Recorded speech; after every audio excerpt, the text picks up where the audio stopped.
Ashama akkam jirtu daawwattoota fi hordoftoota Oromummaatiif birraa oduu sa'aatii kana isinii qabadhee dhufee jira. Oduu sa'aatii kana kan isiniif dhiyeessu Anaanaa fi Fruutii haga xumuraatti nu waliin tura jecha Oromummaatiif argachuudhaaf Oromummaatiif Facebook akkasumas immoo Oromummaatiif YouTube fi Oromummaatiif Telegraamii karaa kanaan nu argachuu dandeessu. Gara oduu keenyaarraatti ceena. Ajjeechaa lammiilee Itoophiyaa Ameerikaa keessatti biyya Ameerikaa magaalaa Sinsineetiitti dargaggoon tokko lammiilee Itoophiyaa sadii ajjeesuun booda of ajjeesuuf yaaleera. Lammiileen ajjeefaman Babnat Darrasa, Edan Addunyaa fi Feeban Addunyaa yoo ta'an kan ajjeese immoo Saamu'eel Harkiseen jedhama. Ajjeechaan raawwatamee booda inni hospitaala geeffame garuu lubbuun darbuusaa himamee jira. Poolisiin agammaa sababni ajjeechaa kana adda hin baafamne jedhee qorannoo itti fufaa jiraachuun beeksisee jira. Wayita Itoophiyaan hidha haaromsa guddicha eebbisiisuuf qophii xumurteetti Suudaanii fi Ijipti dhimma hidha Abbayyaa irratti ibsa waloo kennan.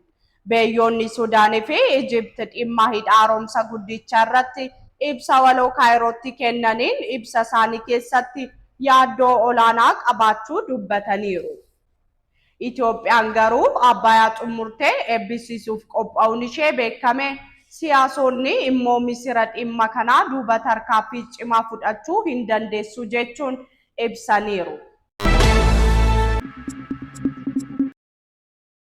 Odeeffannoo birootiin bulchiinsi yeroo Tigraay murtee Sinodoosii mana kiristaanaa Ortodoksii Tawaahidoo Itoophiyaa irratti mormee jira.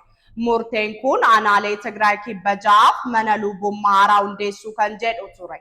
Pireezidantii bulchiinsi yeroo Tigraay Leetinaant Jeneraal Taaddasee Warradaa murteen kun siyaasaan kan ka'e malee amantaadhaan waliin qabatu jechuun dubbataniiru. Godina Shawaa kibba lixaa aanaalee Illuu fi Sabbata Hawaas keessatti lagni Awaash guutuun qe'ee uummata mancaasee fi namoota hedduu buqqisuu isaa ni yaadatama. Jiraattonni gargaarsi dhiyaataa jiru baay'ina uummataaf hin ga'u jechuun dubbatan. Qabeenyi isaanii hafee hunda balleessuun jireenya ulfaataa keessa akka jiranis dubbatu. Haaluma kanaan hawaasni Oromoo Boostan jiraatu gargaarsa sanyii fi midhaan uummata kanaaf erganii jiru. Haa ta'u malee baay'inni uummataa gargaarsa dabalataa barbaachisaa taasisee jira. Godina Bunnoo Baddalleetti jiraattonni aanaa Daboo Hannaa daandiin Daboo fi Cawaaqa wal qunnamsiisuu manca'ee jiraachuu himan. Sochii uummata gufachiisee haala ulfaataa keessa jiraachaa akka jiran dubbatu. Daandiin kun aspaaltii ta'a jedhamee waadaa galamee ture garuu suphanis hin taasifamne jechuun komatan. Furmaanni akka kennamus gaafachaa jiru. Norway keessatti hiriira mormii ajjeechaa Tamiimaa Nibaras Juwaar irratti raawwatamee balaaleffatu gaggeeffame.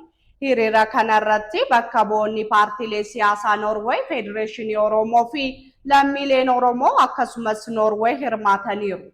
Hawaasni ajjeechaa sanyummaa irratti hundaa'e kana cimsanii balaaleffachuu fi tokkummaan dura dhaabbachuu qabu jedhan. Keenya oduu keenya golabnee jirra.